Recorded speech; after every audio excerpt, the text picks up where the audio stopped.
Evicted, homeless, and living on the streets. Tonight, KARE 11 investigates the impact of Minnesota's fraud crisis on the innocent victims, betrayed by the very system that was supposed to give them care. So as the left wing rushes to defend the Somali community after it was discovered that a huge portion of them are participating in all sorts of government program fraud in the state of Minnesota, it's important to understand that despite what the mainstream media will tell you about how the real victims are actually the Somali fraudsters, the actual victims are the people who are negatively impacted by the fraud that the Somalis were committing. Now, of course, this includes the taxpayers of not just the state of Minnesota, but of course, all of us as taxpayers if you pay federal taxes. But in addition to that, there are also the people that are utilized in order to extract money from the system under the promise that they will get government services who actually need those services that don't end up getting them. And there's actually this local news segment that I'm going to link in its entirety in the description of this video from KARE 11 News that goes over the different people that have been left homeless despite the fact that they're disabled due to the fact that the Somalis decided that they were going to defraud Minnesota's disabled Medicaid program. And this is what we're going to talk about today. But before we do, I want to thank everybody who supports this channel via actualjusticewarrior.com/join. Give me the money. Give me the money. Okay? Winter in our city is unforgiving. And I don't know where my boots are. Snow-packed streets. And cold that punishes. My eyes. You wouldn't know it, though. Yeah. To me, Janelle Hansen. She goes by the nickname Sky and is through no fault of her own homeless. I suppose I'm coming up on 6 months. It's now actually been 8 months. Sky allowed KARE 11 to document her journey. It's really annoying to live in your car. It is so annoying. So this girl being featured by KARE 11, her nickname happens to be Sky, is diagnosed with autism and a bunch of other conditions, and although she is giving us a sunny disposition and obviously seems quite likable by this local news segment, make no mistake about it, despite her cheery attitude, Depending on the weather, I was so cold and so tired. we found her staying intense. And I was cold. I was cold while I was sleeping.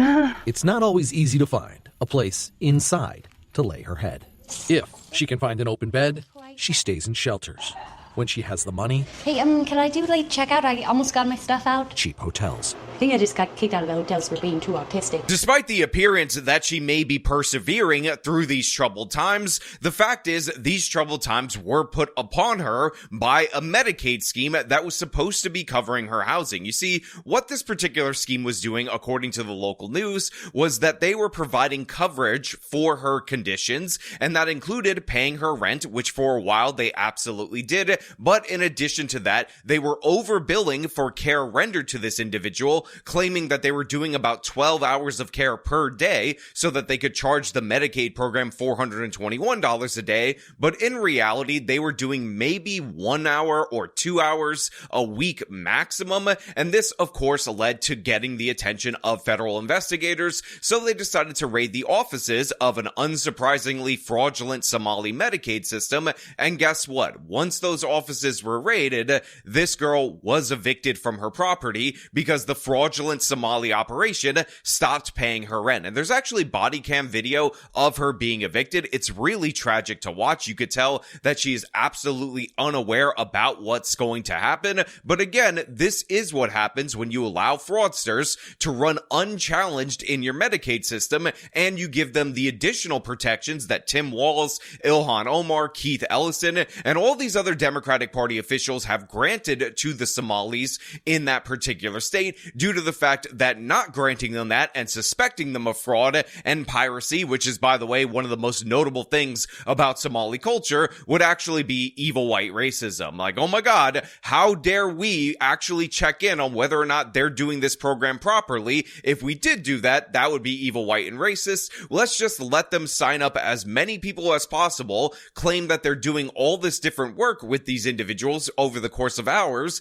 even though, again, their office is basically non-existent, which is true in many of these cases, and they have nowhere near the support staff to do 12 hours of therapy with each and every one of these people, like they're claiming. Again, 12 hours of therapy a day is what they were claiming, which of course was obviously fraudulent, but the state of Minnesota, they're so kind, they're so wonderful, they're so swell, they would never look into that. They would just wait for the feds to bust it up and then when you end up homeless because you're disabled and you were signed up to this scheme unwittingly, I guess that's a sad day for you. Enjoy the Minneapolis winter. We're here for the eviction. It's June 2025. Sky lives in a very nice apartment in Minnetonka when sheriff's deputies arrive. I'm scared. Armed What? with an eviction order for Jane or John Doe. We go by the latest court order that says we have to evict you from the premises. Sky lived here as part of a Medicaid program called Integrated Community Supports, or ICS. It's designed to help adults with disabilities live independently in their own apartment with one-to-one daily assistance. Isn't that a lease that shows that I have the right to live here? Sky subleased the apartment from her caregivers, a company called American Home Healthcare LLC, which in turn held the master lease with the apartment complex. Sky said she'd paid her rent to American Home, so didn't understand what was happening. So look, obviously this is a horrific situation. The local news media ends up giving you an explanation of what exactly went down, and essentially this girl was paying her rent to the organization, which was getting subsidies from the Medicaid program. They actually held the master lease on this particular property, and the thing is, they were so sloppy with the paperwork, they didn't even actually put her name on it. They couldn't even put Jane Doe on it. They just had it as John Doe or Jane Doe. So by the time the sheriff's department ended up showing up, they just knew that they had a proper eviction notice, and even though she was showing her documentation, it didn't really matter to them, and this woman was thrown out on the streets. And we found out earlier on in this local news segment that even though she was saying that she felt like she was homeless for the last 6 months, it's actually been 8 months. And remember, this is 8 months for somebody who is supposed to be taken care of by a state of Minnesota program that was supposed to help disabled people who are not like completely and utterly disabled to the point where they absolutely can't take care of themselves, actually take care of themselves. And this is the result of that. This is the consequence of, again, a system that does not vet these supposed providers, allows them to bill all sorts of crazy services, and again, they sign up people, sometimes at bus stops, in order to bill their Medicaid names. And again, this is the result. Her living out in the cold, her living out of her car, her living out in a tent, or possibly renting a cheap motel whenever she has the money to scrounge together in order to do so. But I'm not Jane or John Doe. That's what's confusing. Sky ordered to pack up what she could carry Grab what you've just packed because we need to exit the apartment now. and get out. We need to go. Come on. Okay. We need to go. Let's go. How are you? Go. Okay, sorry. Set up out to the hallway. And like that, a vulnerable young woman put on the street. Bye, house.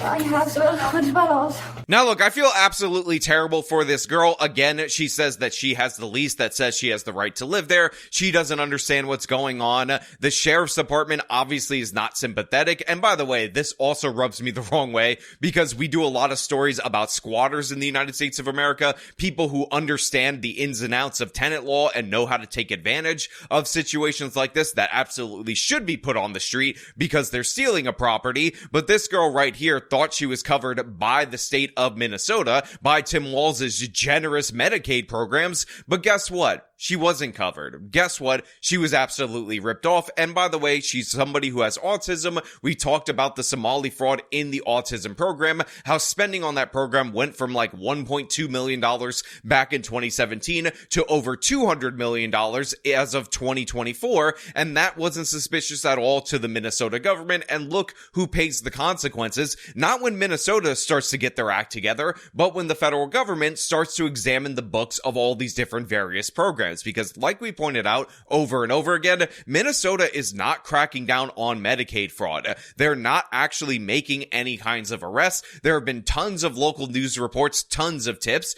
and typically the state of Minnesota will only react to this kind of thing when the federal government already reacts. And by the way, federal government wise, it's not really a partisan issue because a lot of the investigations that uncovered a lot of this fraud actually date back to the Biden administration. So despite the way that the mainstream media tries to portray this as the Trump administration victimizing the Somali community, make no mistake about it, it is the Somali community that is doing the victimizing, and what you're looking at right here is an actual victim of their crimes. Hold on, my left side doesn't work very well. Kane Pence was one of Sky's neighbors in the same ICS program. He first contacted KARE 11 in May 2025 after seeing our Recovery Inc. investigations expose fraud in Medicaid programs for those battling addiction and homelessness. I call the whole thing Handicap Inc. He said people with disabilities were being similarly exploited. So this is exactly what I'm talking about here in terms of how exactly these cases end up being brought to the public or brought to the federal government. It is not by the state of Minnesota. It is not by Tim Walz examining fraud, because fraud is a feature of the system. It's not a bug. This is why so many officials in Minneapolis government, in Minnesota government, and even Ilhan Omar at the congressional level seem to be deeply connected to these fraudsters. Because guess what? Right here, yet again, this is not the state of Minnesota discovering this. This is an individual who realizes that his own Medicaid number is being used to overbill, actually coming to the local news media, and then the local news media doing reports, and that getting to the federal government and leading to a federal government raid. So anytime you hear Tim Walz say that, hey, we're just generous and we're looking at all the people that stole from us, don't worry about it, understand that that is not true. It is not the case. The fraud is going on completely unchallenged, and yet again, we have more disabled people thrown out into the streets because the Somalis weren't able to get enough money by running these businesses legitimately. It's a complete and total scam. Kane said American Home Healthcare was being paid a lot for doing very little. $276 a day. That's every single day. Every day. Kane's records show his Medicaid was charged, claiming he was getting service for nearly 8 hours. You talk about an utter and complete fraud. I couldn't get people to carry out the trash. Records show American Home billed on September 14th, 2024, when Kane has photographic evidence. You can look at the date. Here, it should be time-stamped. Proving he was on a retreat all weekend in Lake Elmo. They billed on August 25th and 26th, when photos prove he was in Iowa, out of state. But that's absolute proof. They billed the full amount. They just billed the full amount every single day. I wasn't even in the damn state. Nobody even checked on me. So look, we all knew that this was fraudulent from the jump. They didn't need to get into the details, but it is important to understand that they're billing daily at the same exact rate, saying that they're helping these individuals each and every day. And in many of these cases, they're not even in the state. Now, if we go back to the person, Sky, that we were talking about earlier, who again, they were billing based on 12 hours of service that they were definitely not rendering, they were making about $11,000 a month off of her particular case. And yeah, it's absolutely tragic, because guess what? She also has to bear the brunt of the eviction, meaning that it's more difficult for her to get an apartment going forward, as eviction records stay on your record for about 7 years. So essentially, this autistic girl, Sky, is screwed over and even worse off if she had never interacted with this Somali agency. On this day, Sky hanging out in the Hennepin County Law Library. My brain likes to have a hard time with it, but She's trying to figure out we just do our best how to get the eviction off her record, in hopes she'll eventually find a new place to call home. So look, obviously these individual stories are absolutely horrific, but of course what is more horrific is the fact that the state of Minnesota allows these people to get away with it, and in addition to that, they convince so many people that Somalis are the victims that you quite literally have Minnesotans charging against ICE agents, getting themselves killed as sacrifices in order to save the Somali population. But in reality, the actual victims, again, are those being defrauded or those being used for fraud that are living on the streets as a result of the infinite greed that these Somali fraudsters have. But you know what? Those are just my thoughts. I want to know what you guys think down in the comments below. As per usual, if you like this video, show them by leaving a like, subscribe for more content, follow me on the social media, support me via support links in the description of this video. This has been me talking about, yet again, another instance of Somali fraud. This time it's making handicapped people homeless. Till next time.